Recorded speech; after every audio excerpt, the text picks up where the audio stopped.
जो तो ग्रेट खली अपने प्राइम टाइम में WWE के सबसे बड़े जायंट सुपरस्टार थे। यही वजह था कि उनके सामने खड़े होने में बड़े बड़े रेसलरों की पतलून गीला हो जाता था। लेकिन आज इस वीडियो में 5 ऐसे रेसलर के बारे में बात करेंगे जिन्होंने ग्रेट खली के सामने खड़े नहीं हुए, बल्कि उनसे फाइट करके उनको टैप आउट की मदद से हराया भी था। तो चलिए जानते हो कौन कौन रेसलर थे जिन्होंने ग्रेट खली को टैप आउट की मदद से हराया है। तो मैं हूं प्रिंस वर्धन और आप देख रहे हैं रेसलर प्रिंस। बिना किसी टाइम इस वीडियो को शुरू करते हैं। दोस्तों हमारे इस चीज के नंबर 5 पाते हैं क्रिस जेरिको। दोस्तों 16 अप्रैल 2010 के रॉ के एपिसोड में ग्रेट खली और क्रिस जेरिको के बीच फाइट हुआ था। दोस्तों मैच जैसे स्टार्ट होता है, ग्रेट खली क्रिस जेरिको को अच्छे से पिटाई करना स्टार्ट करते हैं, उनको खूब ठोकते पीटते हैं, जिससे ये लग रहा था कि ग्रेट खली आसानी से उस मैच में जीत जाएंगे, क्योंकि ग्रेट खली क्रिस जेरिको को उठाकर बच्चों की तरह रिंग में इधर उधर फेंक रहे थे। लेकिन एक टाइम ऐसा भी आता है क्रिस जेरिको ग्रेट खली के ऊपर भारी पड़ जाते हैं। ग्रेट खली जैसे ही गिरते हैं उन्होंने अपना submission hold wall of Jericho लगा देते हैं, जिससे ग्रेट खली ना चाहते हुए भी टैप आउट कर देते हैं। इस घटना को देखकर क्रिस जेरिको के ऊपर कोई भी विश्वास नहीं कर रहा था कि ग्रेट खली को टैप आउट की मदद से वो हरा भी सकते हैं। और इसी तरह हमारे इस चीज के नंबर 4 पाते हैं नेशनल लीडर जॉन सीना। दोस्तों जजमेंट डे 2007 में जॉन सीना अपने वर्ल्ड टाइटल को ग्रेट खली के खिलाफ डिफेंड किया था। दोस्तों जैसे ही मैच स्टार्ट होता है कि जॉन सीना ग्रेट खली के ऊपर टूट पड़ते हैं, लेकिन इससे जॉन सीना का कुछ फायदा होता नहीं है। ग्रेट खली उस मैच में अपने हाइट और अपने ताकत का भरपूर फायदा उठाते हैं। जॉन सीना को ग्रेट खली उठाकर रिंग में पटकना स्टार्ट करते हैं, और ना चाहते हुए भी जॉन सीना ग्रेट खली के सामने घुटने टेकने पर मजबूर रह जाते हैं। काफी देर तक जॉन सीना को ग्रेट खली पीटते हैं, लेकिन एक टाइम में जॉन सीना ग्रेट खली के ऊपर भारी पड़ने लगे थे, और वापिस से ही जैसे ही ग्रेट खली रिंग में गिरते हैं कि जॉन सीना STF लगा देते हैं। उनके सबमिशन होल्ड पर ग्रेट खली मजबूरन टैप आउट कर देते हैं, लेकिन वो टैप आउट काफी कंट्रोवर्शियल रहा था, क्योंकि रेफरी नहीं देखता है कि ग्रेट खली का पैर रस्सियों पर था। ग्रेट खली ने अपना पैर रस्सियों पर रख दिया था, लेकिन उसके बावजूद भी रेफरी नहीं देखता है और उनको मजबूरन टैप आउट करना पड़ जाता है।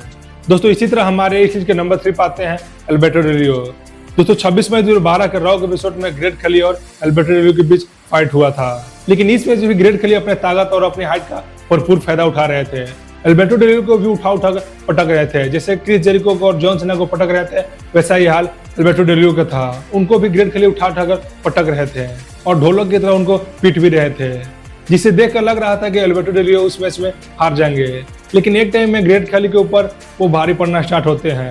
अल्बर्टो डेल रियो मौका देकर ग्रेट खली के पैरों पर वार कर देते हैं और ग्रेट खली नीचे गिर जाते हैं, क्योंकि ग्रेट खली के पैरों में कई बार सर्जरी हुआ था, इसलिए ग्रेट खली का पैर काफी कमजोर हो चुका था, और यही बात को अच्छी तरह से अल्बर्टो डेल रियो जानते थे।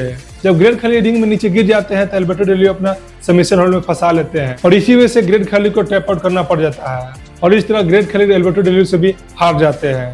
दोस्तों इसी तरह हमारे इस चीज के नंबर 2 पाते हैं द फिनोम अंडरटेकर। दोस्तों जब ग्रेट खली ने अपना WWE में डेब्यू किया था तो वो अंडरटेकर के खिलाफ किया था, और डेब्यू करते ही वो अंडरटेकर से मोल दुश्मनी ले बैठते हैं। इसीलिए ग्रेट खली के साथ जजमेंट डे 2006 में अंडरटेकर भिड़ते हैं, लेकिन उस मैच में अनबिलीवेबल तरीकों से ग्रेट खली उनको भी हरा देते हैं, जो कि एक पैर से पिन करके हराते हैं। इस बात पर भी किसी को विश्वास नहीं हो रहा था कि अंडरटेकर को कोई भी रेसलर इतना बुरा तरीके से हरा सकता है। इसलिए अपने हाल का बदला लेने के लिए नो होल्ड बार मैच में उनका वापिस से सामना होता है। ग्रेट खली और अंडरटेकर एक बार फिर से दोनों आमने सामने आते हैं। इस बार पूरा तरीके से कोशिश कर रहे थे अंडरटेकर कि ग्रेट खली को हरा दे, लेकिन उस मैच में ऐसा होता हुआ दिख नहीं रहा था, जिसे ये देखकर लग रहा था कि अंडरटेकर वापिस से हार जाएंगे। लेकिन एक टाइम आता है कि जब ग्रेट खली अंडरटेकर के सबमिशन होल्ड में फंस जाते हैं, और फंसने की वजह से वो टैप आउट कर जाते हैं। तो फाइनली इस लीड के नंबर 1 पाते हैं रूसेव। दोस्तों 21 जुलाई 2014 के रॉ एपिसोड में रूसेव के साथ ग्रेट खली का फाइट होता है। दोस्तों ग्रेट खली का WWE में उनका ये आखिरी मैच था, क्योंकि इसके बाद से ग्रेट खली ने अपने WWE से अलविदा ले लिया था, इसीलिए इस मैच को नंबर 1 पर मैंने रखा है।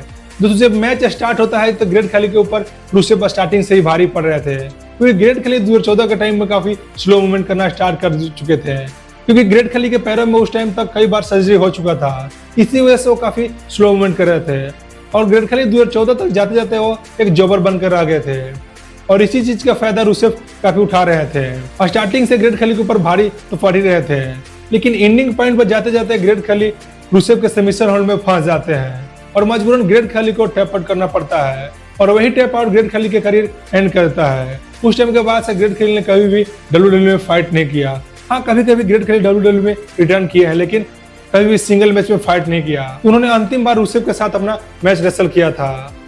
तो दोस्तों ऐसे इंटरेस्टिंग वीडियो के लिए लाइक शेयर सब्सक्राइब कीजिए हमारे चैनल को। मिलते हैं ऐसी बेहतरीन वीडियो के साथ अगली वीडियो में।